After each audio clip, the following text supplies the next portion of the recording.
All right, people, welcome back. Thank y'all guys for joining us. We're going to jump into the next game, Primetime versus East New York. This is the C championship game.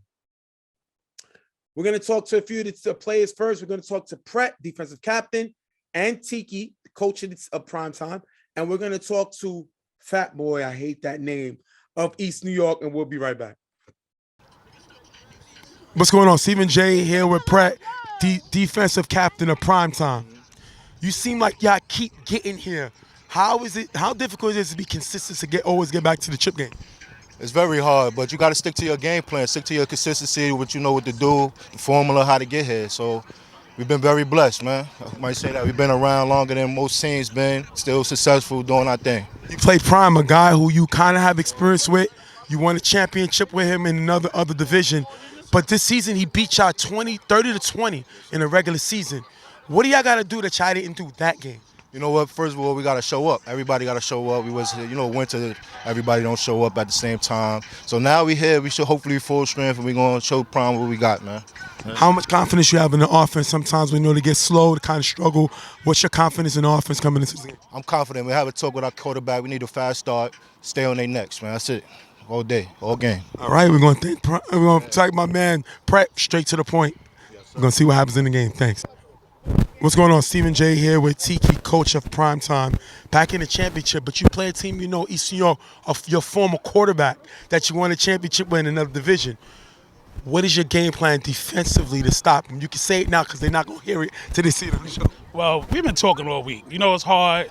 When I come out here, I'm at his crib all weekend. So this weekend was even worse because we got to play each other in the chip. We've been trying to do this for years, and it finally happened, coming to fruition. We know what he want to do. He know what we want to do. So it's going to be a very strategic game. So it's not going to be too many surprises. It's who's going to make the most plays and who's going to make the faster adjustments. That's who's going to win the game. Sometimes the offense seems to struggle going through the game. What's your plan to get them started hot and early?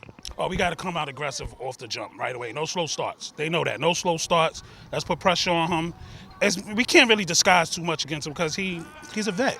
That's Prime. But I'm mad at him because it's on video.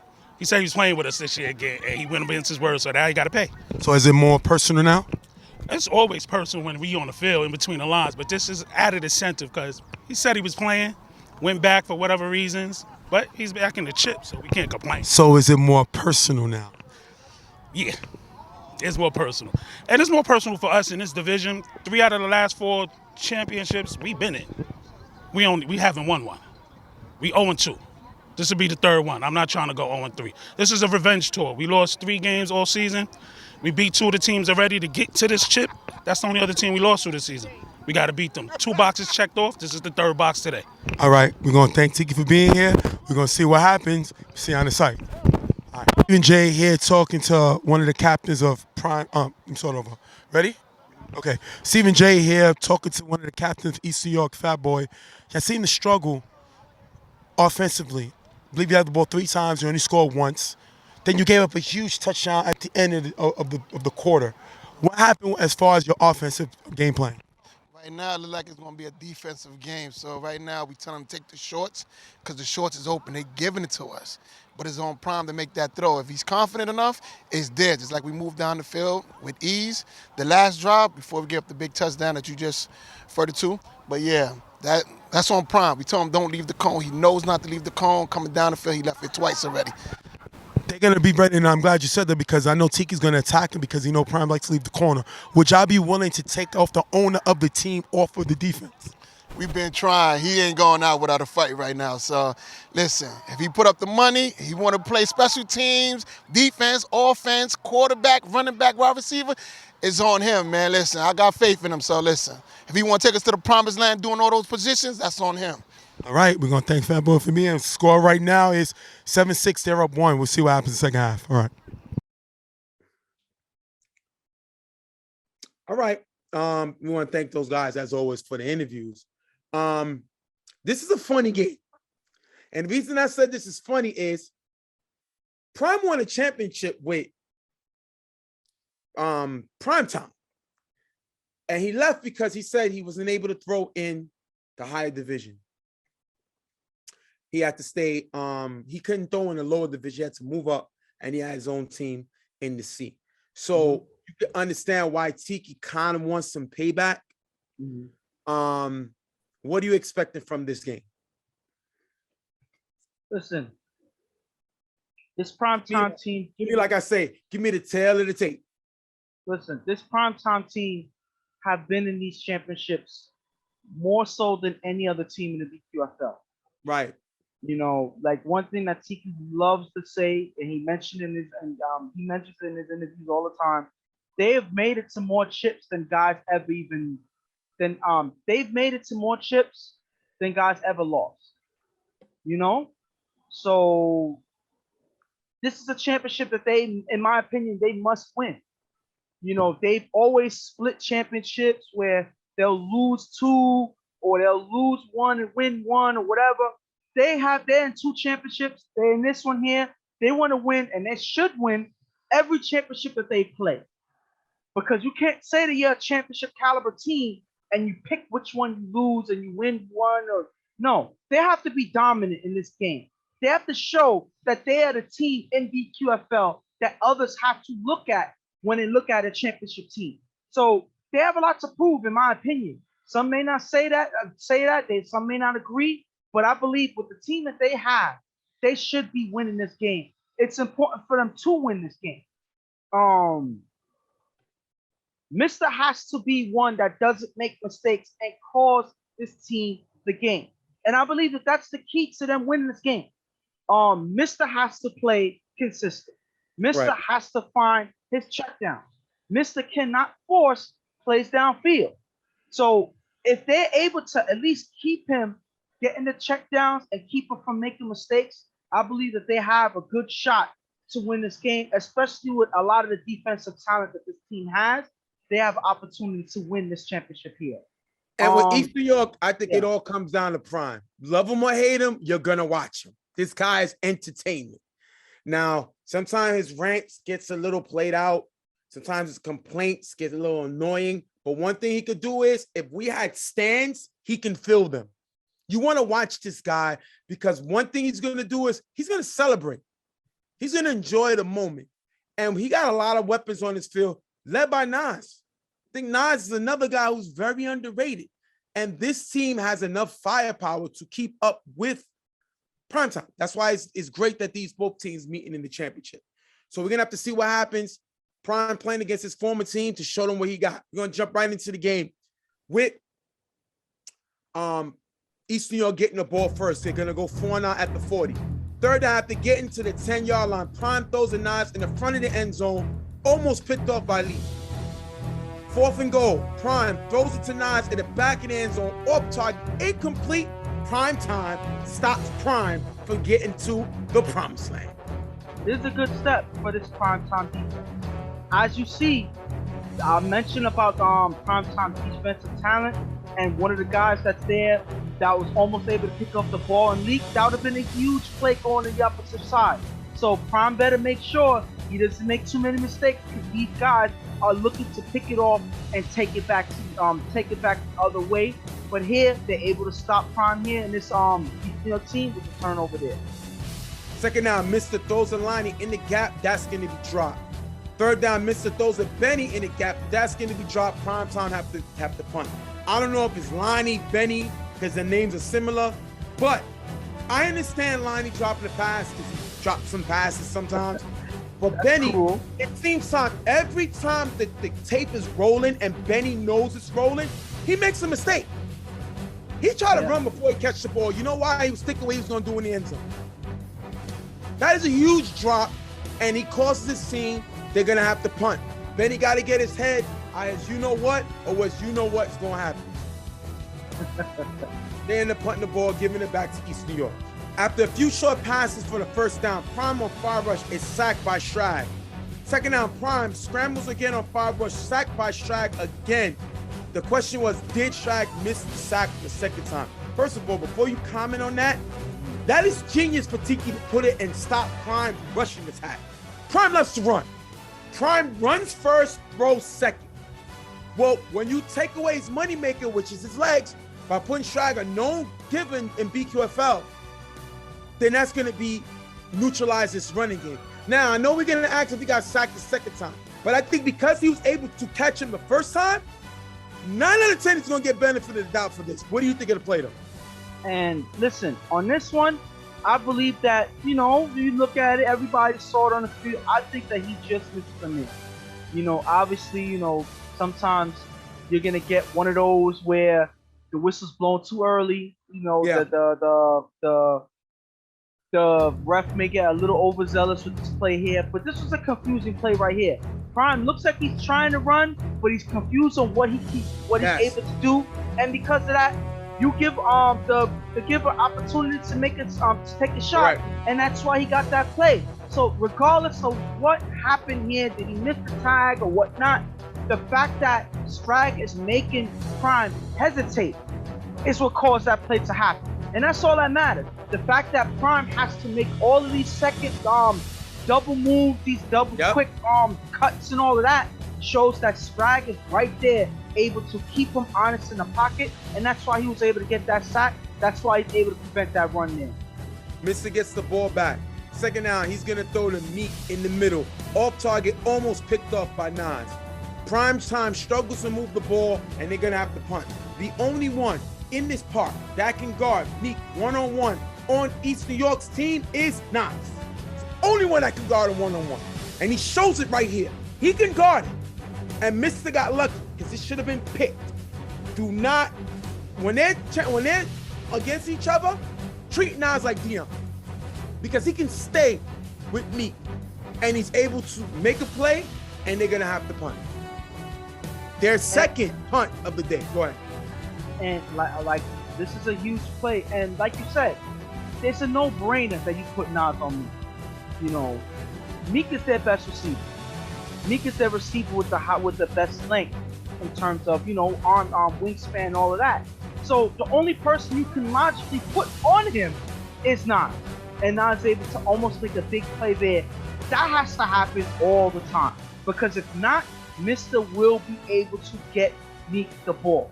So as long as they have that, they have opportunity to make stops, and they're able to make forcing the punt here. This is good defense by the East New York team.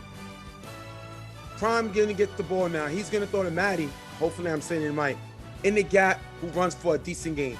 Second down, Prime throws to Chris in the middle. Nice gain and a first down. Now, Chris is one of the most elusive guys on this team. He's a playmaker. Got to get him the ball in space.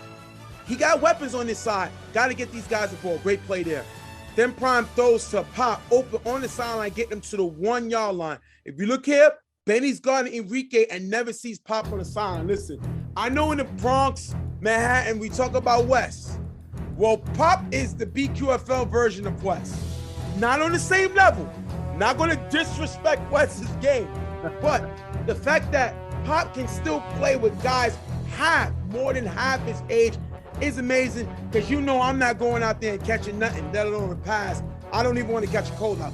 So I'm not catching no pass, and I'm way younger than Pop. Great play for him there. Second to go, Prime finds Malik in the end zone for the touchdown.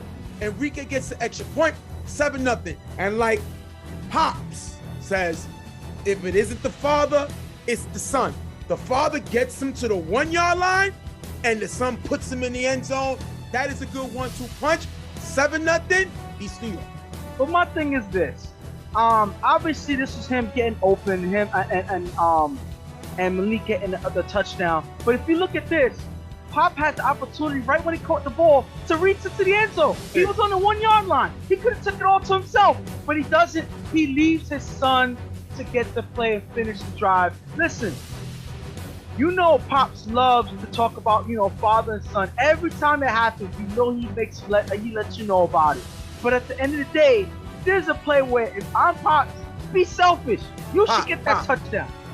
If you're Pop, you should get that touchdown. Be selfish on this play. You earned it. He's able to get a big play right at the 1 yard line to get the opportunity to score. But Malik is able to finish it off, getting into the end zone to finish off that drive. Mister gets the ball back with 2 passes in the gap for a nice gain and the first down. 17 seconds left. East New York giving him too much space, and Mister's moving the ball. Second down, Mister throws in Meek in the gap, almost picked off by Enrique. I like Enrique. That guy's a playmaker. Almost gets a pick there.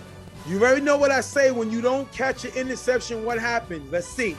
Third down, Mr. throws the leak wide open on the sideline, getting to the 5-yard line. But if you look here, Prime leaves the sideline and gives Leak an opportunity to get out of bounds. Clock could have ran out, and they could have lost more time. I don't know what Prime is playing.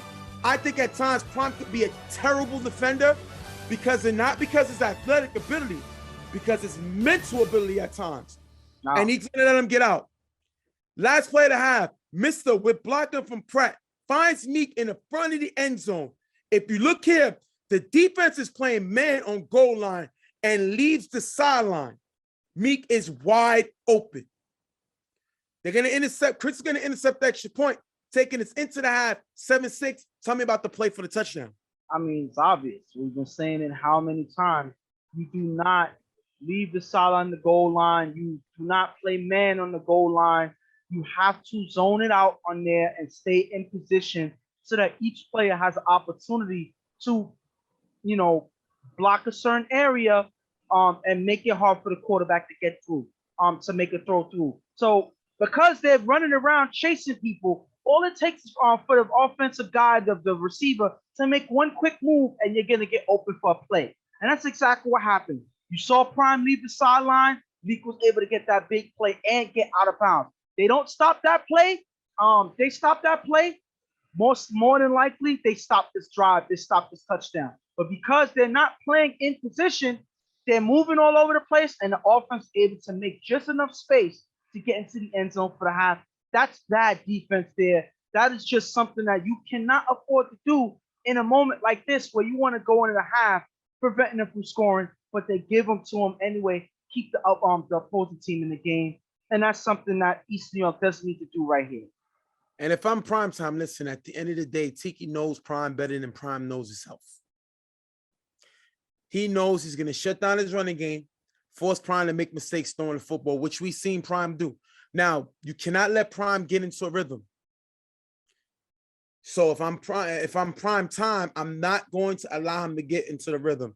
Other than that, Mr. Guy had to punt twice, but he didn't throw no interceptions. A lot of those passes were dropped. That's a lot of receivers not looking back. So that's not on the offense. That's not on the quarterback. That's on the offense. That could be fixed with coaching. So at the end of the day, Primetime scored a very important touchdown to end the half because in the second half, they get the ball back. So that was the key for them to get into the game and now start the momentum going into the second half. Second half, Primetime gets the ball. First down, Mr. throws deep to Artie, open in the middle court for a big gain and a first down. If you look here, Nas at safety gets too much space. Now, let me tell you something. Artie's a guy that played for the Bombers. Tiki's not stupid. Tiki beat the Bombers to win the championship, but he knows talent when he needs it. He knows they got Flash and they got Artie, two guys he brung over to this Primetime family. One thing Artie can do, he can catch the ball going upstairs. Now, I don't think he's consistent like a Meek or a Nas, but the guy can go up and get the basketball, and he makes a great play here for a big gain. And sometimes Nas cheats too much, gives him too much space, and he makes him pay. This is something that's going to come back to bite them. Because as you see, they have Artie, Nas guarding Artie, and Artie catching him sleeping on this play here. And that's going to come back to them later on. Just remember this play. It's going to come back for Artie making a big play for this Primetime team here on offense. First and goal, Mr. hands it to Benny with blocking, runs it into the end zone for the touchdown. Lee gets a 2-point conversion, 14-7. Primetime takes the lead. This is my question. And they were mad. They were arguing on the sideline. They run the ball going towards the corner. Where's Prime? Isn't he supposed to step up and stop the run? It don't seem like he did that. He already gave up one touchdown before on the other side on defense, and it seemed, a big play. And on this one, you got to attack the play. Primetime is a running team. They're the only team left in football that really runs the ball, and they make them pay here with this running play, going after Prime, and they score. 14-7 Primetime. Fourth down. We're going to go 4 and out. I'm sorry. Second down after a short pass. Prime throws it Enrique in the gap. Picked off by Lee, giving it right back to Primetime after they just scored. If you look here, nobody's open. So the time when he's supposed to run the ball, he attempts to make a throw. And that's because Tiki already neutralized his running game. Big interception, Primetime gets the ball back. And the funny thing is, if you remember in the first half, Leak almost got an interception early in the game. So you don't give him an opportunity, he's gonna miss twice. So exactly, he's able to make a big play there and get his offense back on the field. Leak is one of their best defenders on the team. And if you make a mistake, Leak is gonna make you pay, and that's exactly what happens here. Third down, Primetime struggled to move the ball. Missed it with blocker from Pratt. It's still sacked by Vic. Great play by this East New York. Nobody open. His defense is playing great. Primetime has to punt. Remember, it's only 14-7. Huge play. Makes Primetime punt for the third time.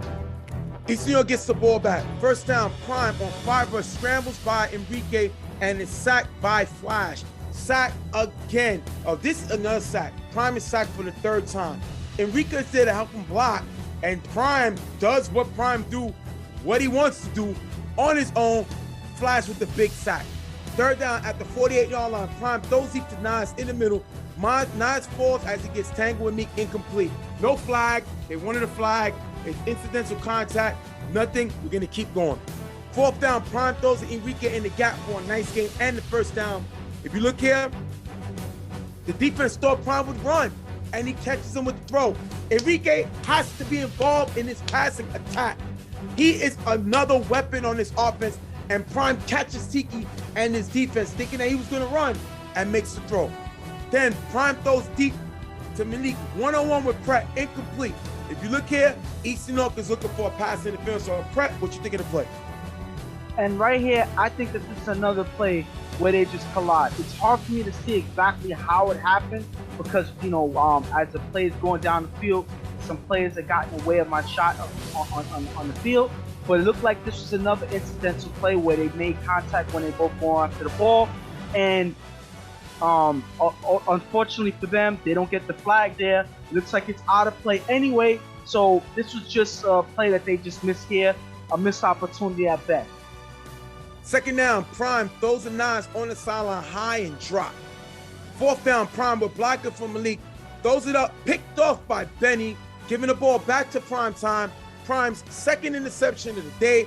Second, now it's back-to-back interception. He throws, and you giving Primetime the momentum.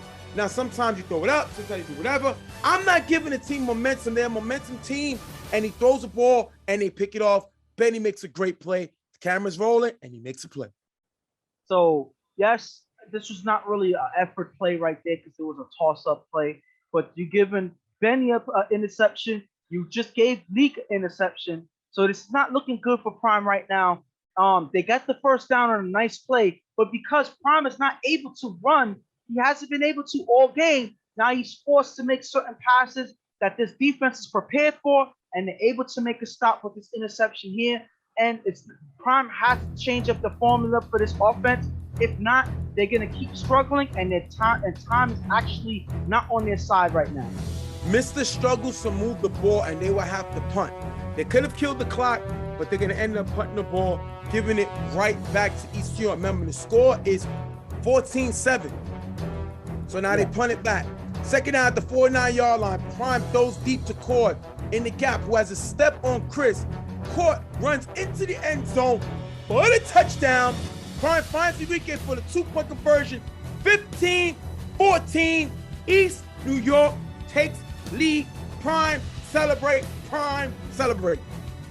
And if you look here, first of all, you got to look at this play. First of all, this is the worst thing you could possibly ever do.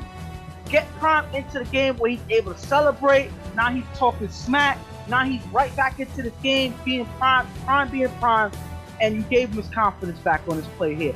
Now, one thing I can say is this play by Cord, Chris is playing him too close.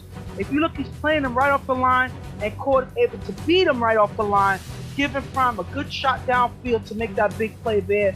That's the worst type of defense that you want to play at a moment here, because it's the one thing that Prime had as an option, and you give him the option to score here. And then to add injury to insult to injury, I don't even know if that's the phrase there, but I'm gonna use it right now. Prime is able to find Enrique in the front of the end zone for that two-point conversion, getting them the lead. So two big plays that you give up. That 2-point conversion, if you stop that, you still have the lead. But because they don't stop that, it's a completely different game. And now it's up to your primetime team to make up for it by scoring at the end of this game. Well, third down after a few short passes, missed on 5 rush, throws it to Lenny in the gap for a decent gain and the first down, 30 seconds left.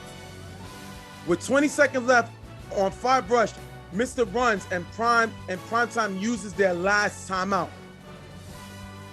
Last play of the game. Mr. on 5 rush is going to throw the ball up.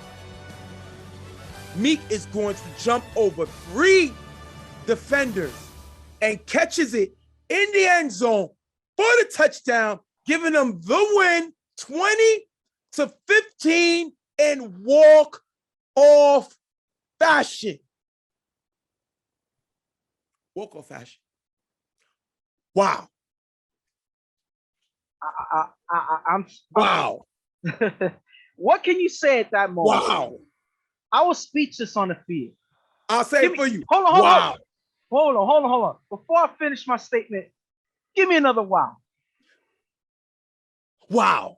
There you go. Because that's literally what we were saying on the field.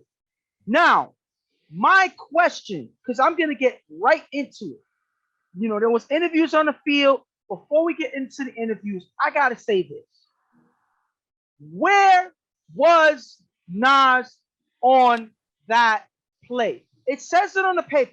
I need you to read what happened to Nas on that play. Why was he not there? Because he wasn't there for this catch.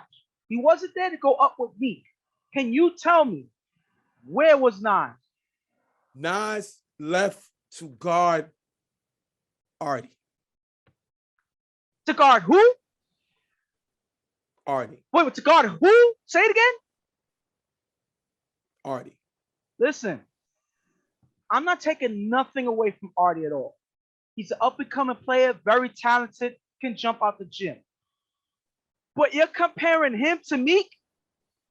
You deserve to lose, if that's the case. You deserve to lose, because this is the only play that they had. And you give it up by not putting your main guy to guard Meek. That is ridiculous. These guys play together enough for them to know that these are the only guys that can guard each other. And you put Nas to guard Artie? And then look at the guys that you have on Meek. These are little children to Meek. You know, get the baby out the street. Pretty much. Yeah. Whatever analogy you want to throw in there, that's what you throw in there. Wait. Yes, child services.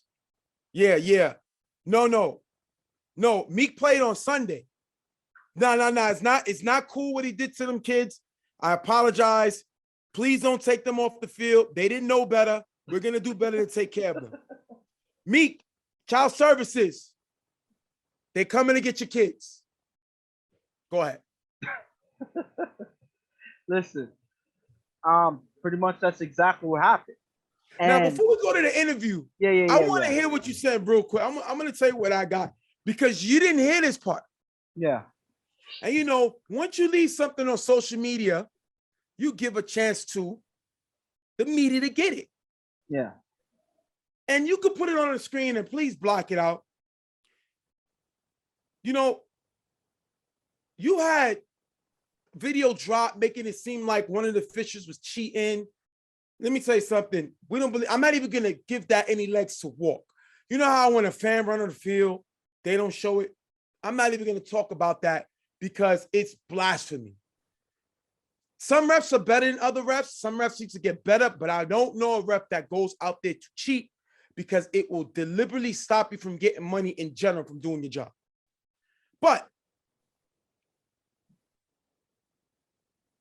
Prime goes on record and says, as he's talking to somebody, yeah, I effed up. I told him to stay in the middle. Now, let me get to the beginning. Let me rewind.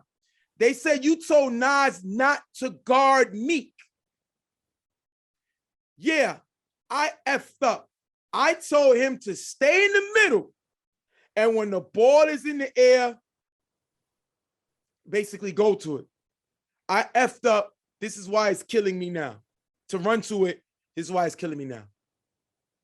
So Prime told Nas, Yeah. don't guard Meek. Wait. Now, before we finish, I'm going to go to the interviews. Let's go to the interviews and we'll be right back because I got something funny about that. Stephen J here with Meek Championship MVP, where they beat East New York 20-15. 2 touchdowns. You was on fire today. How was you able to take your game to the next level? I ain't gonna front. These my guys on the other side, so I just wanted to beat them. That's what I was. Tell me the last play of the game. What did you and Mr. talk about? When did the strategy come? I figured I didn't like the timeout that Fat Boy called after I came out of that timeout because I thought that y'all changed the play. But tell me what happened on those 2 things. We didn't really change the play, but I was in the huddle. I told him to give me the ball. Chris noticed the first time I ever caught a head tap on Chris. He gonna be tight. Roll out like 3 times. I need you to rewind, freeze frame. That's it. Was you surprised that they didn't have Nas on you on that play? Because everybody knows only one that could probably jump with you in the spark is Nas. Was you surprised that he was on the other side covering Artie rather than their number 1 go-to guy, which is you? Nah, he got to guard somebody. If he leave Artie open, that's a touchdown. He made a big play earlier in the game, so he made a defender's play. We seen you win MVP at Ball Giver in EHS. We see you win an MVP here and this. How are you able to elevate your game in different positions, just playing your role and coming out with these trophies? I'm an athlete. It's not that simple. All right, we're going to thank Meek. Straight to the point. Guy got another one.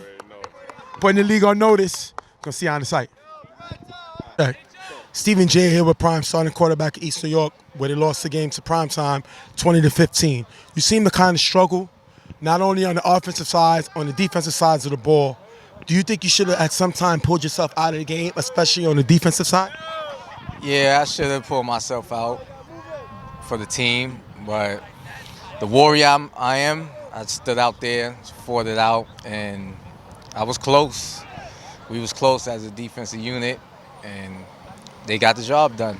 Tiki said he took this game personally because you were supposed to throw for his team. What happened on that whole mix-up? You say you was coming back. What was the issue with that? The issue was I wasn't allowed to play down there and throw no more in the C2, so I had to come up and throw in the C, did what I had to do, played them in the championship. So what happened out there it was a good thing by them, so they got the best of us today. You lost 20-15, but you did have a lead in the game, but you kind of struggled throwing the ball. Did you think at a certain time maybe you should have took yourself out and let Chris come in and throw? Nah, I'm not going to take myself out. I put us in position to take the lead at the end with like a minute left. It was on the defense to get the stop and win the game for us. But they called it Hail Mary. It was a great throw, great catch. If it was a drop or knocked them out of bounds, we'd have been champion. But nah, I'm made for this big stage. So. All right, we're going to thank Prime for doing an interview with him, taking the time to talk to us. We appreciate it. See you on the site. Thank you, brother. Shout to them guys. Always, we like to always give them love for the interview. But what Prime said was very cool. He said he made mistakes on the defensive side. And if you remember, he said maybe you should sit down. And then I said, when you was kind of struggling at quarterback, did you think maybe you should sit down to let Chris throw? After just saying he would do something for the team, he says, no, it's my team. I'm not going to come out. Now, you remember that Dave Chappelle skit? When they asked, what's his name? They asked Rick James. Yeah. That if he remember, I guess, kicking the stuff on the couch, and he says, no, what I look like kicking the couch? Yeah, I remember kicking it. That's exactly what Prime did. Not more than 30 seconds ago did he say he should have came out. And then when I said, should he have come out? He said, I'm not coming out. So you want me to believe he thought about coming out? He didn't. So don't blame the officials. Don't blame this. Not only did you make mistakes on the field, throwing 2 interceptions, not only did you give up 2 corner plays, you told your best defender to not guard their best offensive player. And you went on record of saying that. Now, I don't know if he was battling Melvin to see who could give away a chip faster. I don't know if they were challenging each other to say, you know what, it's a given time of year. I know Christmas is down the line, but we feel like giving these other teams money. But that's what they both did. Because throw everything out of the window. He told Nas not to guard Meek. So don't blame nobody. And on the other side, listen, before we get into the next game, Tiki is one of the best coaches in BQFL history. So the reason I say Tiki is the best coach in history as far as BQFL, if I told you a team punted 4 out of the 7 times they had the ball, do you think that team wins? That's 7 possessions and punted 4 and won. That's coaching. You know how many interceptions Mr. threw? None. He didn't allow Mr. to make mistakes across in the game. Similar to when Pam slowed Reggie down from throwing the ball on the last possession. So that's what makes Tiki great. And Mr. followed the game plan, and the defense played defense. They didn't try to do too much. They punted 4 times this offense and allowed the defense to do what they do. The defense gave up 2 scores. They picked Prime off twice. That's Pratt leading these guys. With Leak and Benny and all these guys, at the end of the day, this defense won a Miss Championship. Mr. threw 2 touchdown passes. Remember, they ran a third one. So he only threw 2 touchdown passes, punted 4 times, and won. You got to give it to the defense. You got to give it to the coaching. They played, but then you also got to give some to Prime because he was there. I guess he still thought he was on Tiki's team because he was giving him a lot of help. Listen, I'm going to say 2 things. First of all, I think you're giving Tiki a little too much credit. They punted 4 times and won. Listen, but no, they punted 4 times and they got bailed out in that last play. So no, I'm sorry. Listen, I like Tiki. Yeah, even without this game, he still be considered one of the best coaches in BQFL, obviously. But this one, he got bailed out by Meek. Right here, whatever money they win, Meek should be sitting pretty right now. You're supposed to be giving him the MVP, best gifts, MVP, take him out to eat, buy him a drink, because this man won the game for you. Regardless of what happened, he doesn't go up and go upstairs and abuse those little children out there. You're not winning this game. So at the end of the day, you know, they got bailed out. So I don't want to take. Listen, I'm not taking too much from them because their defense played well. You also got to give Prime some credit. No. I was getting to that. Hold on. I was getting to that. Prime is the only guy that I know that deserves MVPs for his team and the opposing team. Melvin too. Only guy. Melvin as well, like with the last game. But Prime is one guy that's going to win the MVP, the championship MVP for his team. If he's not winning for his team, he's winning it for the other team. He helps the other team win. That's exactly what happens here. And again, this was a bad decision at the end of the game that gave up the game. You make the proper decision, you are going home a champion. Because on offense, on that last drive, he put the game in their hands. He won that game. So if you made that bad decision, if you didn't make that bad decision, he would probably be championship MVP or something like that. Yeah. So you went and said, am I going to win championship MVP? Not for my team. Let me make a bad decision here. That's exactly what happened. So am I going to kill him too much? Not really. He threw a few picks here in this game. He threw 2 picks. He threw 2 picks. One to Benny, one to Lee. 6 times and scored twice. Yes. So my thing is, one thing is he didn't play his best, but when he was put on position to win the game, he did just that. Then he makes a bad decision to give it right back. It's unfortunate. So hopefully he learns from these mistakes. And with Tiki, with his interview, he said that's karma because Prime was supposed to play with them and defend the title, and he didn't do so. So maybe it's karma. I don't know. But is this Prime giving up the game by making a bad decision? Definitely, that's what it is. And unfortunately for him, Primetime gets away with another championship. Well, before I wrap it up, I'll just tell you, Prime did help them defend the title. He did. He was just wearing the other team's jersey.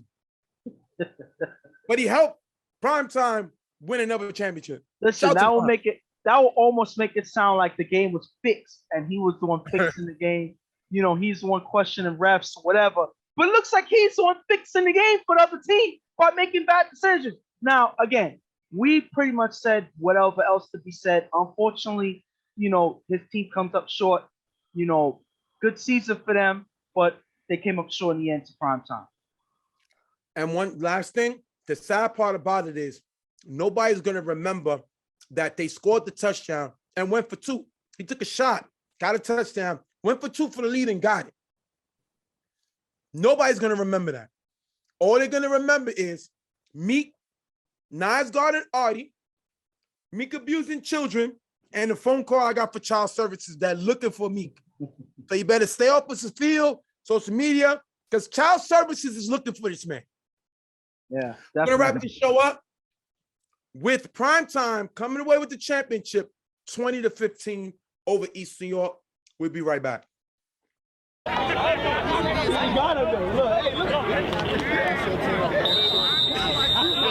heard? My Chuck is playing defense. Realest in the TFL.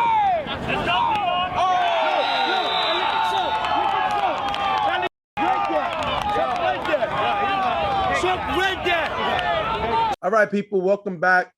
Real Tough Talk. Thank y'all guys for joining us as we go over the last game of the day. This is the C2 game. You're gonna have Primetime versus the Bullies. Now, this is a you know, you just basically heard what Tiki said coming out of the last interview of the last game they just won. Before we talk, we'll go to Hollywood of the Bullies and we'll talk to him and we'll see what he thinks, and then we'll go over the game real quick before we start.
All right. Shout to Hollywood. Appreciate the interview. It's my thing. First of all, I like what he said because he feels that they should be respected. Yeah. It seems like he don't care the fact that Tiki and them is known. They just won a championship. He don't care about none of that. He wants to show what this team could do. This team should have been here last year, I believe, but they lost to the Bombers, if I'm saying it right. Yeah. And they got here. Everybody expected the Bombers to make it. Hopefully, I'm saying it right. But I know they were in the Final Four and they lost the game. So regardless of who they played, they're not here. And they played Primetime in the regular season. I believe they beat them. They blew them out. We know that don't matter coming into this game. I think the tail of the tape this game is the two quarterbacks and the two coaches. Let's get to the quarterback. Way two different styles. Two completely different styles. For those that don't know, Quick from Primetime is a home run hitter. He likes the deep ball. He can throw the deep pass. You got to give him that. Now, when you're playing a guy like Noel, that's not Noel's game. Noel is a chop it up, take the flats, run the ball when he needs to, and here or there, take shots downfield. Who do you think is more dangerous coming into this game? I believe that the person who's more dangerous in terms of comparing quarterbacks is Noel because he has more that he can do at any given time. The fact that he can take off at any given moment makes him that much more dangerous because when the defenders are following or worried about the receivers, he can take off. So he can get 20 yards on his feet alone, and that'll keep a drive going. That can open up the field, make defenders step up, and open up the receivers downfield, over the top. So he has a lot of options out there, especially when he extends the game, extends the drive, extend the play with his feet.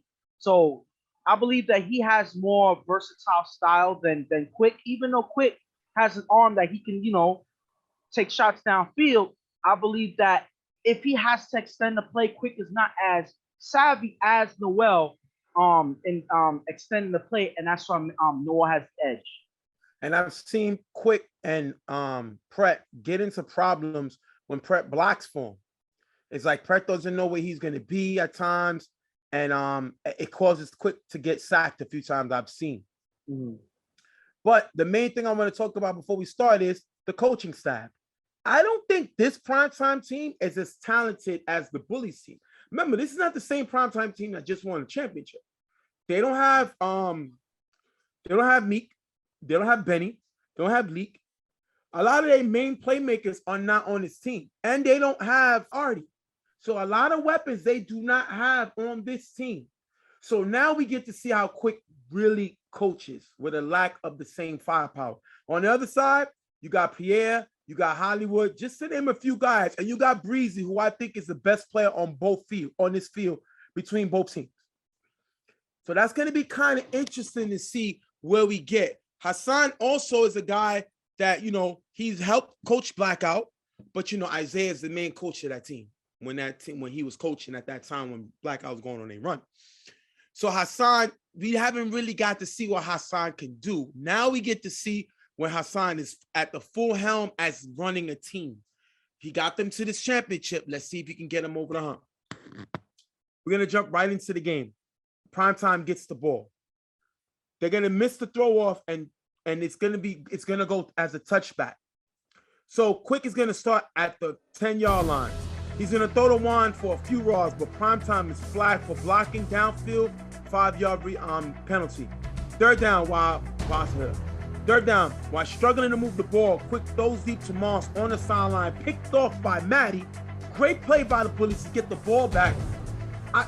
I'm concerned because they see it inefficient. Tell me about the block in the back and tell me how you think that led into the interception. Well, this all started because this all started from the onside. This all started from the throw off. From the throw off, they were in bad position at the start of the 10-yard line. And if you're not able to communicate even on special teams, that's not a good start to your game. So it starts there, then the flag there with no communication while they're making the running a play here, a pass, somebody else thinking it's a run and they block it early. So that's lack of communication on all fronts of the offense and the special teams. And that leads to them struggling on this drive, and that leads to Quick forcing a pass downfield to third down, and it leads to interception. So this whole drive, from the very start of them getting the ball, was not good, and that led to them turning over the ball right away. So now Bullies get the ball back at the 40-yard line. We're going to get all the way to fourth down after two short passes here. Noel with blocking, throws deep to Pierre, open in the middle, drop, turnover on downs. Now, listen. They told me to call him Big P. First of all, that'll be the last time I ever call a man Big anything. Second of all, if you want to have that in front of your name, these are the catches you got to make. That is a great throw by Noel when we just said he's not a downfield guy, really. He goes downfield because Pierre's supposed to catch this. He doesn't. It's dropped, turnover on downs, and this Primetime team dodges a bullet, and they get the ball back. Pierre can't drop that pass. You just had your defense play well and stop them to give you opportunity to make some big plays on offense, and Pierre makes a big drop. That was a wide open pass. You caught the defense sleeping, and you do not capitalize. That's unfortunate. You can't take advantage of to stop your defense made, and you turn the ball over right back. Maybe he was too focused on the new name he want to come up with. I don't know. Maybe that was, and he forgot how to catch the football. The focus went in the name rather than the ball. So now Primetime gets the ball back. Second down, Quick is going to throw the disco cutting in the middle. That's going to be knocked away by young Chris. Third down, Quick throws Sawan in the gap for a short game. Fourth down, Quick throws it up to T.O. in the back of the end zone. High, incomplete, turnover on downs. I don't know what's going on with this offense. I don't know what's going on with their game plan, but whatever it is, they need to trash it because this is not working at all. Bullies are stopping them, and then they're stopping themselves, and they give the ball right back to Bullies after being able to stop the Bullies. Fourth down, after 2 short passes, Noel throws a Vic in the gap who runs for a nice gain and the first down.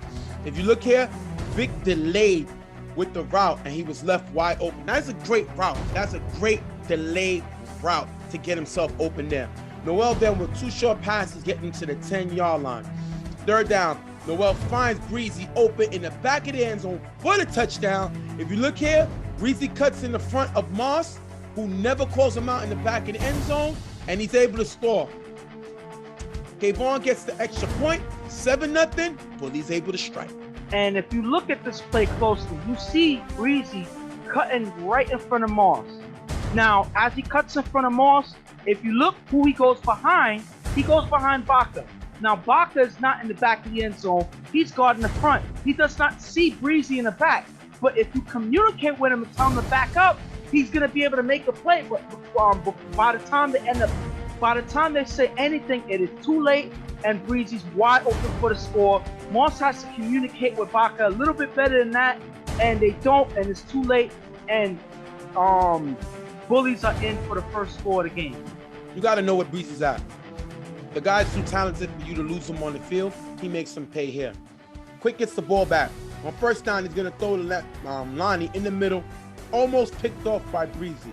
Now, you know what I always say happens usually when you drop a pick. Yeah. Second down, Quick is going to throw deep to Moss on the sideline. Moss jumps for the ball, but it's dropped. Fourth down with blocker from Pratt. Quick rolls right and throws a pig in the gap for a nice game, picking up the first down. Listen, sometimes Pig gets lost in his offensive shuffle. The guy is still a capable playmaker. He can still make plays. Now, he's not the play he was before, but he adjusted his game, and now he's still a weapon if he's used right. And they find him here to make a big play. Quick on third down, throws a line on the sideline, who cuts inside, shaking Speedy, and runs to the 1-yard line. You cannot get beat by Lonnie, and you do. Yeah. Lonnie with a great route. What I love is Quick is developing momentum, and he's getting confidence, which is what you need. Second and goal, Quick with blocker from Pratt, runs in for the touchdown. 7-6, they get right back in the game, chasing one. And this was just a good drive overall. They needed this at this point in the game. They finally get the check downs. Quick is able to connect with his receivers, and that big play by Lonnie put them in position to score. And the thing about that play there is he caught Speedy by surprise. It's not his quickness, not his speed, anything. It's just the fact that he was able to catch him off guard with that move. Lonnie doesn't look like the person who's able to make those quick moves, but he catches him by surprise and he's able to get him in position to score. That is a great way to score right back. 7-6, Bullies up by 1. After getting the first down, Noel throws deep to Breezy, caught in the gap. Catches over Moss in the end zone for the touchdown. 13-6, they score again. Moss loses the ball in the air, but Breezy, as cool as the underside of the pillow, like my man used to say, Stuart Scott, and he puts Moss on a post. Great play by R.I.P. Stuart Scott. But listen, that's a good analogy because when you get this guy open to make plays, he makes it look easy. And the thing about a play like this is Moss is in position to make a play on defense, but he loses the ball. He's not in good position, and because of that, that's an easy touchdown there. Breezy you're supposed to know exactly where Breezy's at any given time when he's on the field. So this team is clearly not communicating. Nobody's putting him out, and this is the worst person that you can allow to kill you in this game. Because all Noel's gonna do is keep going at him until you stop him. and Noel is able to get him the ball downfield, and that's exactly what he did on this play. Last play before the half, quick throws it up, incomplete. That's going to take us into the half. 13-6, Bullies are up. And speaking about Bullies, they started off slow in the first drive, and then they were off to the races in the next two. They scored 2 out of 3 times in this first half. The last 2 were scores, both of them to Breezy. So obviously you got to keep going what's working. They're not guarding Breezy. They're not finding him on the field. So you got to keep going at him. Even if you want to, adjust, maybe they start picking him up, use him as a decoy, attract the defense, get other guys open in the field. Let Pierre redeem himself on offense. Hollywood is also a weapon that we haven't seen in this game. So they have a lot of options as long as they keep this momentum and the defense is being strong. They allowed 1 touchdown. If they hold it to that, they have a good chance of walking away with this game. And on the other side, Primetime, if I'm Primetime, you know what I'm saying? If I'm Tiki, you know what I'm saying? Our defense suck. Our secondary suck. We're going to call a spade because Pierre dropped one too going downfield. Yeah. Noel is throwing the ball all over the lot. And like I said, there is no Leak. There is no Benny. There is no Meek. So without those guys in the secondary that was actually carrying the team, remember, one of them had a walk-off, and 2 of these guys had picks last game. None of them on the field. They're not on this team, and they're not allowed to play in this division. So that's why they're getting killed. And my problem is, Tiki knew that. He knew he was going to have a lack of firepower on the defensive side of the ball, and he was supposed to adjust, and they didn't adjust. Once again, they scored on 2 possessions, 2 out of 3 possessions, and the first one they should have scored 2. So if I'm Tiki, I'm worried. And on the other side of our offense, listen, we had the ball 4 times and scored once. We have to find a way to score points. We have to. We didn't even throw a touchdown pass. We ran a touchdown in. I don't know if these guys need to look at Quick because they not clearly nobody's wanting the ball. Nobody's trying to make a play. And when they all get an opportunity, Quick is not making it. I'm tired of seeing Quick get to the hump and not able to step over it. Hopefully they could turn it around in the second half. We're going to jump into the game. After getting the first down, Noel with 2 short passes in the gap for a decent game. Third down, Noel on 5 rush, throws a Pierre in the gap, getting him to the 5-yard line. If you look here, Baca is playing safety and he's playing too far back. Now, let me tell you something, Baca. I love your physical play. I think you're a great defender. I need you to bring that muscle on that pain. You cannot be playing Pierre this far off the line. I know you're worried about him going over the top, but you shouldn't be worried about the quarterback. You have played and picked off better quarterbacks than that. He's given too much cushion, and Noel makes him pay here with this nice pass. That's going to take us a 4th and goal. Noel finds Hollywood in the front of the end zone. What a touchdown. 19-6. If you look here, the middle is left wide open. No one talking on defense, and they make him pay. The one guy you can't leave open, we talked about Breezy, but Hollywood's been doing it for a lot of years. Like nobody must have got the memo. He makes them pay. 19-6. And I'm gotta say this. You heard Moss give up a touchdown to Breezy early in the first half. This half, now you're hearing Baca's name. And these guys gotta communicate. These guys gotta get on the same page. The defense has to talk. They're not communicating. Because of that, they're getting picked apart. And a lot of these guys are getting isolated on the field. And Noel's taking advantage of their mistakes. One thing that's impressing me right now is that Noel is taking shots in the pocket. He's holding on to the ball and releasing right when he's ready to, right when he needs to release it. And taking shots. He's taking hits. Juju's hitting him. Yes, Juju is putting contact on him, but he's getting those passes out and he's getting into the end zone. And that's one thing that's really been impressing me in this game, because usually Noel gets it done on his feet and he's staying in the pocket and making these accurate throws and getting hit in the meantime and getting them points on the board here. Primetime again misses another throw off and is going to go touchback. That's terrible for the clock. They're already chasing 19-6. First down, Quick hands it to Juan, who runs for a little gain. This is questionable. Yeah. You're chasing 2 scores. This offense has scored 3 times in a row, and you're running the ball? Okay, Tiki. Okay, Quick. Good job. Second down, quick on fire rush, rolls left, throws it up to T.O. in the gap, knocked away by young Chris.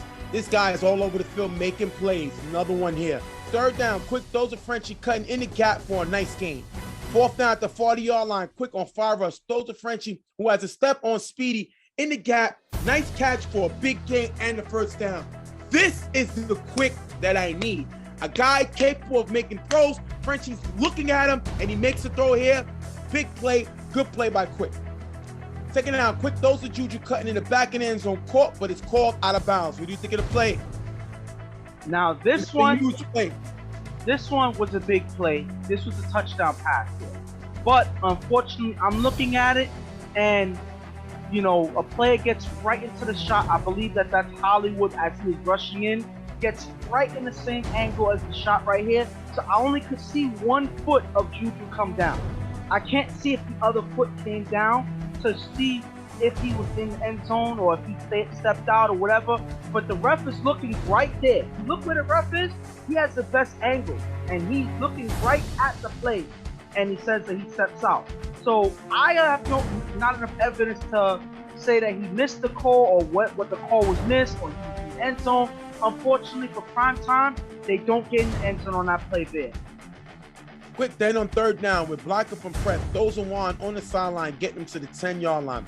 Fourth and goal, Quick throws a disco in the back of the end zone. It's tipped by Kayvon, incomplete, turnover on downs. That is a great defensive stop by the Bullies. Now listen, we could talk about that touchdown pass until we blue in the face. We'll never know. We did see only 1 foot, and an individual got blocked. But the officials are right there, and they call it right away. So you already got 1 foot. You got 2 officials that said he only got 1 foot. So you got to go with what they call. It's not like it's, this and that. At the end of the day, that's all a part of the game. This offense has been struggling, and they still are. Quick cannot allow this ball to be tipped by K-Farm. This is too important of a pass, too important of a play, and it gets tipped, and now it's another stop. And I would say that was just a good play by Kayvon. I believe that if he's not there to tip that ball, this goes open the back of the end zone. So if he doesn't tip this is probably a touchdown, and they can recover from that misplay that was out of bounds by Juju. This is not a bad pass by Quick, but fortunately for the Bullies defense, Kayvon is there to put his hands up and just makes that tip to prevent the touchdown and reverse it and make it into a turnover instead. Bullies get the ball back. Second down after a short pass. Noel throws deep to Hollywood, opening the gap. He falls and the pass is incomplete. But if you look here, Shag and Baca looked lost on the field. They got lucky that Hollywood fell because he beat them. He was open. And if you look here, Pret is guarding no one. So you got Pret guarding no one. You got Shag and Baca looking lost. And you got lucky that Hollywood fell because this was another deep ball, long play, big play. The Bullies can't get no further now after punt. But once again, and I hope I don't get banned, I hope I don't get for saying this, Primetime defense suck. They suck. They're terrible. Non-existent. Yeah. Not here. No speaking no English. Nothing. I mean, listen, their special teams suck too, but we're gonna get to that at the end of the game. They end up punting the ball, giving it back to Primetime. After getting the first down, Quick throws a showing the gap for a nice game. Then on second down, Quick throws a Baca on the sideline, tipped by Maddie, incomplete. Just got lucky again. Third down, Quick on 5 rush, throws it to Baca in the end zone, off target, incomplete. Fourth down, Quick with blocker from Pratt, throws it to Baca in the back of the end zone. Be knocked away, turnover on downs. They're able to come back and make a stop. That is great defense. Once again, Primetime can't score. Bullies get the ball back. Second down, Noel throws to Maddie on the sideline for a decent gain. Fourth down, Noel with blocking, runs for a short gain and a first down. End of the game, Bullies come away with the championship, 19-6.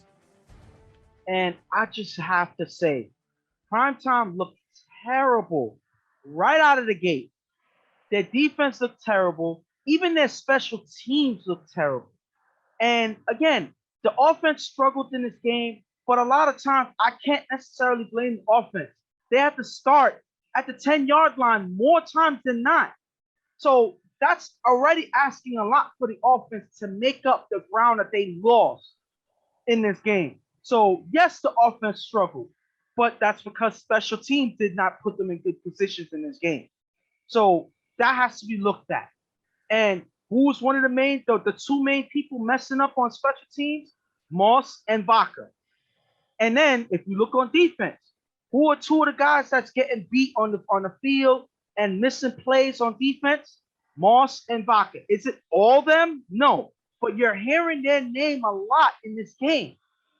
And that's because these guys all around are not communicating. Then you have plays where you mentioned Pratt sometimes being lost on the field on defense as well. Not always better at coverage. And because of that, they give up big plays. So this defense gave up a lot. I can't all put it on the offense. I can't. Not when this defense and this special teams played really, really bad in this game. I will put it more on the defense and special teams than on the offense, but the offense can't say that they weren't at fault for this game as well. We're going to go to the interviews. We're going to talk to Hassan, Quick, and Tiki from Bullies and Primetime, and I'll wrap up the show. Stephen J here with my man Hassan of the Bullies championship team right now. You practically shut down Primetime's offensive attack. What was the game plan going into this game? Well, the game plan was, I know Quick, he'd like to go up the middle. So I said, yo, you know what we're going to play a 4-2. You know what I'm saying? I got Breezy, I got Maddie, I got Speedy on the corner. I know my team got speed. Our defense always been A1. You know what I'm saying? So I already knew we're going to shut Quick down. You know? And my team played a great game, man. I'm proud of them, man. And yo, this is my first chip besides Black. I mean, with my C team, the Bullies came a long way. And I appreciate it, man. I appreciate it. A lot of people never really give Noe his respect. They never give him his props. Everybody's saying he's a mistake waiting to happen. He played pretty decent today, especially finding Breezy. Why do you have so much confidence in him? Well, you know, I've been hard on him, Jay. I ain't even gonna lie. I've been hard on him all season. I texted him yesterday. I said, do not text me back. I said, yo, I need you. You know, all he gotta do, he wasn't thinking. All he did was just play this game. He took what he could get. He chop. Then after that, went for the long ball. You understand? Gotta keep that, man. Yo, man. By beating a team like Primetime, who's known in this league, in the championship, do you think the Bullies put BQFL on notice that we're not just that punching bag doormat anymore? Oh, definitely not.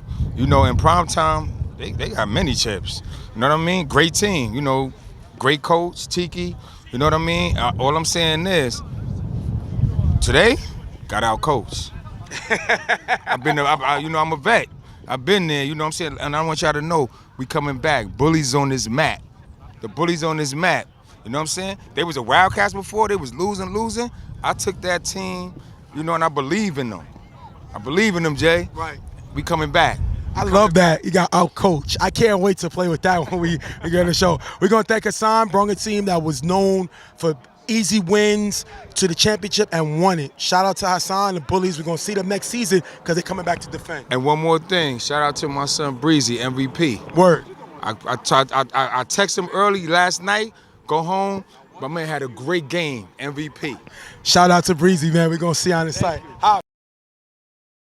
Stephen J here with Primetime. They come away with a heartbreaking loss, 19-6 to the Bullies.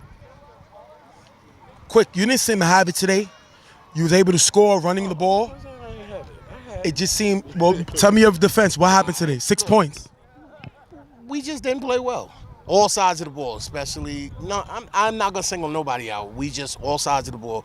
We didn't do what we were supposed to do offensively. Special teams was trash, and defense was trash. 2 Hail Marys, 2 jump ball touchdowns, and that's the difference in the game. You're not really a running quarterback, which you all know, but what I saw was a lot of times the receiver don't realize you only got 5 seconds, and they were bailing. Sometimes they wasn't looking back, give you no shot other than when Pratt attempted to block for you.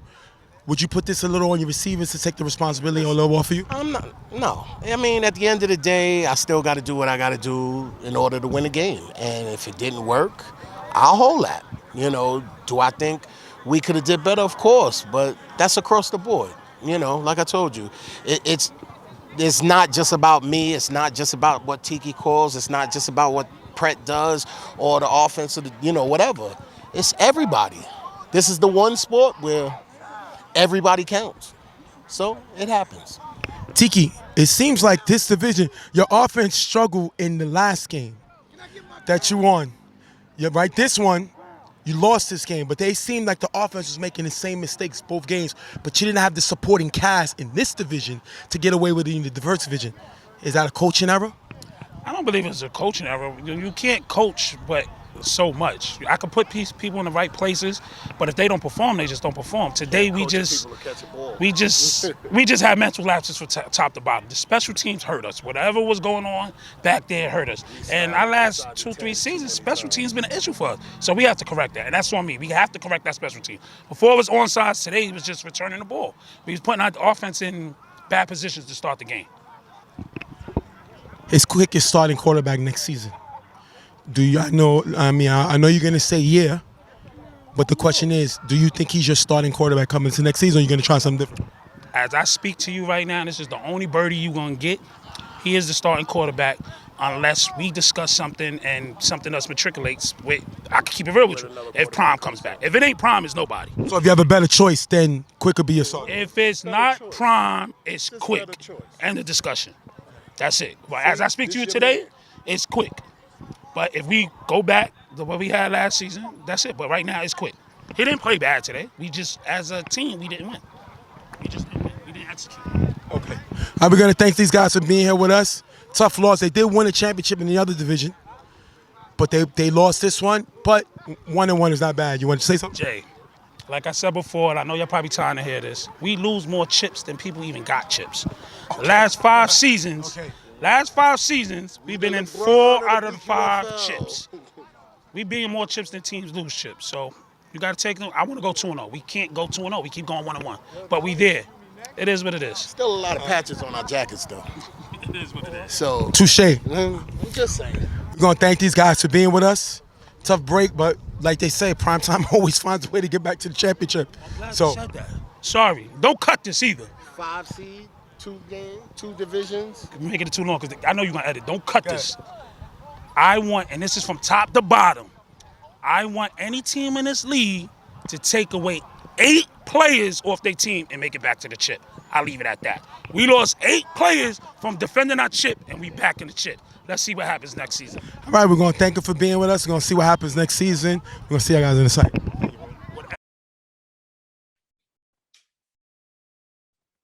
We're going to thank those guys for the interview.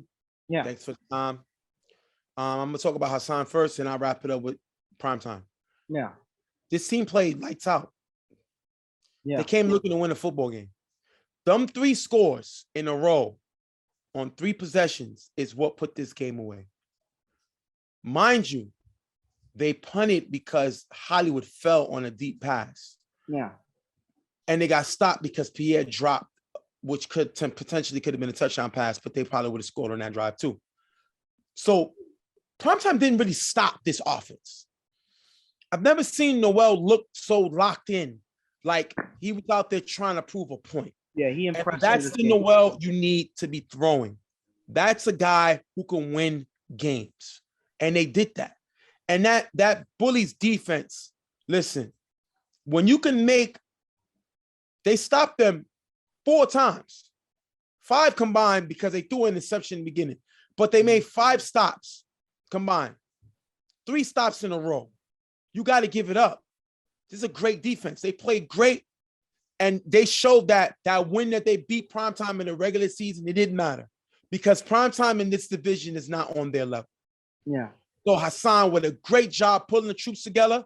And Breezy, listen, Breezy is one of the most underrated, talented guys I ever seen.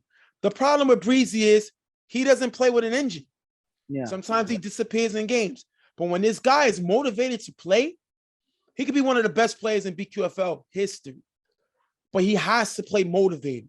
This guy can take over games. That's the only reason he's allowed to play in this division.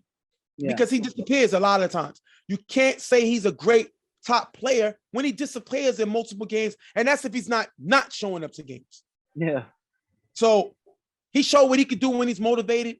He showed what he could do when he's on the same page as quarterback, and he showed how elite he is. We were supposed to have an interview with him, but unfortunately, we wasn't able to get in contact with him to do it.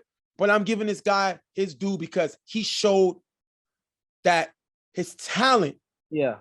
He has a perfect name because he makes everything seem breezy.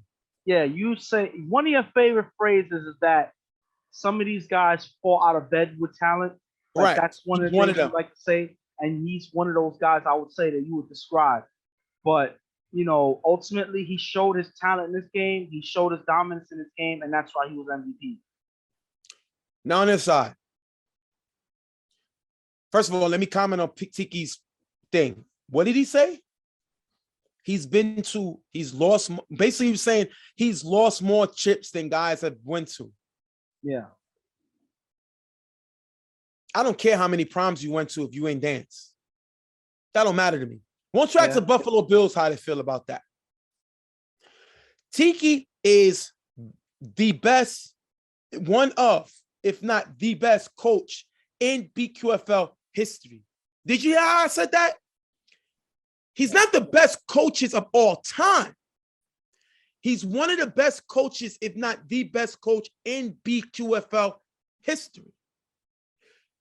The reason I can't always call Tiki an elite coach is because how he loses the games. It's not that he's losing the games on Hail Marys. It's not like he's losing the game on a big drop touchdown pass. When his team's in the championship and they play bad, they're bad. This was bad. Your team cannot get kickoffs. That's bad. Your team cannot find a way to get in the end zone or even move the ball. That's bad. Your secondary is getting torched. That's bad. Your defensive captain looks lost. That's bad. Yeah. All of that is coaching.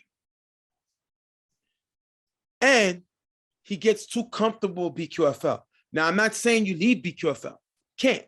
That's your background. I'm never leaving my home. I'm always going to be one of the teams competing.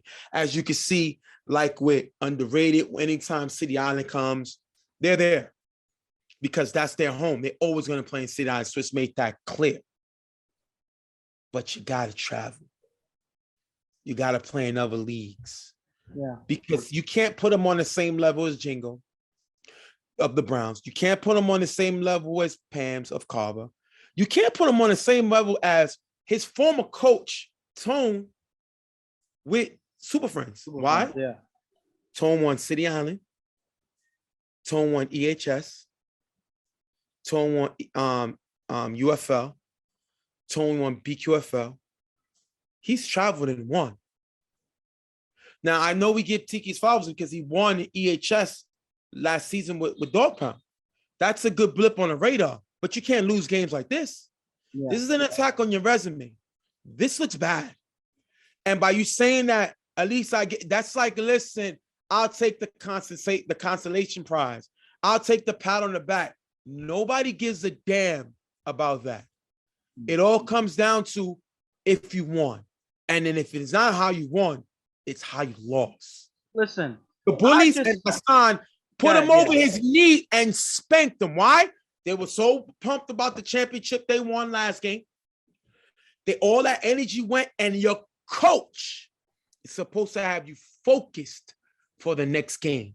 And there's no way in heck, because I don't want Tim to find me, that you thought that this team was focused given the mistakes that they were making on the field. Listen, I'm just like stuck on his comments in the interview when you were speaking about quarterback. Let me finish that. Thank you for bringing that up. Please mention that. He needs to speak to basically a representative. He needs to have somebody from what's the people when you have the people that you that speaks for you and they tell you what to say. I'm at loss for words because I'm so frustrated with what he said. Wait, what's the people called? A spokesperson? No, when you have somebody talk for you, they say you better have a good what? Interpreter? No, Donna. Make sure you take this part out. Donna, What's the need when you have somebody talk for you and tell you what to say? A public, what is it? No, you hire them. Yes. Okay. Who did Duran have when everything got messed up? What? A manager? Okay. It's not a spokesperson. It's something else. You call these people and they fix it for you. They tell you what to say. An advisor? Like, all right. He needs to fire his spokesperson or hire one, because if you listen to a PR, public relations, thank you. That's what I was looking for. Listen to what Tiki said. And go, do me a favor. As you play it again, keep us on the screen. Put it on our screen. Okay. Now let's both listen. Did you hear that? Basically, what he's saying is, Quick is my quarterback until I get something better. Wow. Look at Quick's expression. And then when I make my comment, Quick is, don't look at me. I'm just repeating what Tiki said, but I'm not cleaning it up. Tiki did not have faith in his own starting quarterback. Because if I'm looking for another quarterback, I'm not going to say it. You know why? Tiki's looking for Prime to come home. He said it without saying it. He's mad at Prime for leaving. He spent Prime now. Now it's like, come back home and get your starting spot back. This is embarrassing. This is very poor choice of words. And then I get the one they tell me, oh, Stephen J., you the one that want to start stuff and you try to lure them into. He said it. Yeah. He was so worried about protecting his reputation and his brand that he insulted his starting quarterback, who just played terrible, by saying, basically, you're my quarterback until I get something better. So I'm married. So basically, if my wife said, you're my husband until I get something better, I'm not going to be like, what? Tell me I'm wrong. Listen, I have no comment on this. I just wanted to hear what you had to say, because there's no way to comment on that. There's no other way to say it. Like, he looked at you when you responded the way you did, like, oh, you're trying to cause controversy. But I was out there too, and I heard it. I'm like, I want to know too. Like, what do you mean by that? Because there's nothing else that you can mean besides, this is what I got right now until I go and find something else. You know, that's like in the NFL. This is my starting quarterback until I make a trade. This is my starting quarterback until I bring my draft pick up, you know, and make him start. That's the equivalent of that. I agree. So what else is there to say? Tiki said it, and he can't take it back. And he said in the presence of his quarterback. Right there. His quarterback was standing right there. So there's communication issues with his defense and all of that, but there's clearly communication issues with the coach and quarterback. Like, they're not even on the same page. And that's going to lead to problems moving forward. You know? Their communication looked like their secondary today. Hey. That's very what it much looked so. like. Their team looked terrible. The whole team looked terrible. And, you know, I'm not going to say I could say it for Tiki, because the team can't say he's our coach until we can find him better, because he does win games. He has won championships for the team. But I understand what he's saying. I've seen Quick win an MVP in BQFL and lose a championship. I've seen Quick replace Prime, but not able to finish it like what Prime did last season. So you got to ask yourself, based on his play, based on what we saw, based on his history, did kind of Tiki expose how he feels? That way, if he does get a replacement, he can't say, well, Quick, you knew that if I find a better quarterback, I'm going with him. He pretty much said it. You can put it on me. You can put it on Ghost. But the film don't lie. I didn't say what he said. Now, I always respect guys for doing interviews. That's a part of the media. You're supposed to do that. NFL, you got to do it or you get fined. So I appreciate it. But I don't tell them what to say. So we're gonna have to see what this lead into, being that Primetime just lost 19-6 and couldn't even score a touchdown pass. They scored on a running play. Yeah. He also, real quick before we ran it up, he also, before we run out, we end the show. He also ran the ball down 2 touchdowns. What? Okay. We're gonna wrap this one up. Wrap up the show. Bullies come away with the championship 19-6 over Primetime. Yo, we're gonna thank y'all guys for having us here. We love the opportunity. We love the guys. They call a commissioner and they allow us to cover. It's not free. I hate to be the weasel, but obviously we get a contract. We get paid, but we try to bring y'all, what we do. And we always appreciate when y'all guys bring us in. And it's a great thing. We dedicated this show to Mijo. We try to show, a little film of him. It's just all love, man. We miss you, Mijo. We're gonna continue to do this with love and fun. I will no longer allow the show, league, anything to take away from the enjoyment of what I'm doing. So we're always gonna have fun. We're always gonna pick fun. We're gonna have a good time. We're always gonna attempt to entertain you in your memory, Mijo. We love you and miss you, bro. Yep. So on behalf of us at Real Tough Talk, I'm Stephen J, my partner Ghost. We'll see y'all guys next time on another episode of Real Tough Talk. We out of here. All right. Thank y'all for coming into the circle. For people that don't know, everybody should know by now, we lost Mijo. He was a giver for Carver. Jungle Boys, he played with numerous teams, but he played out here too. We all knew him. Great guy, great energy, never negative, show love. I told the guys yesterday that the newspaper clipping in the Daily News basically said, man driving scooter dies. They didn't really give nothing. They didn't talk about his family. They didn't talk about anything, not even a picture. My point is, we gotta realize that not only is life short, but we gotta look out for one another. We gotta love one another. We gotta care about one another, because all we got is one another. Guys, this guy was going to work and never made it back home. That could have been any one of us. That could have been any one of our brothers. That could have been any one of our fathers, uncles, anything. So at the end of the day, we gotta realize that life is short and to enjoy the moment. This is football, this brings us together, but God keeps us together. At the end of the day, we all know, regardless of what you believe in, we all know there is an end. And we all gotta take that route. So we gotta appreciate the moments that we're out here together. So we're gonna give our fallen brother a moment of silence. I'm gonna say a little prayer, and then we're gonna ball out the way he would. 100%, 100 miles an hour, but enjoying every moment. Father God, we come to you today, and we ask you to please meet Joe's family, his football family, his brothers out here. We ask you that his death opens up our eyes about life, opens up our minds that we need you in our life.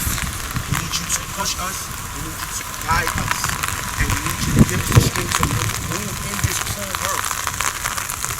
Father God, we know we don't thank you as much as we do because we do not deserve all the blessings you give us, and we ask you for your forgiveness because of that. And we ask you that you allow us to start a new day today in your honor and showing the love to not only our brother that's no longer here, but our brothers on the field and all over. In Jesus' precious name we say, amen. Amen. Amen. Moment of silence, guys. 22 seconds.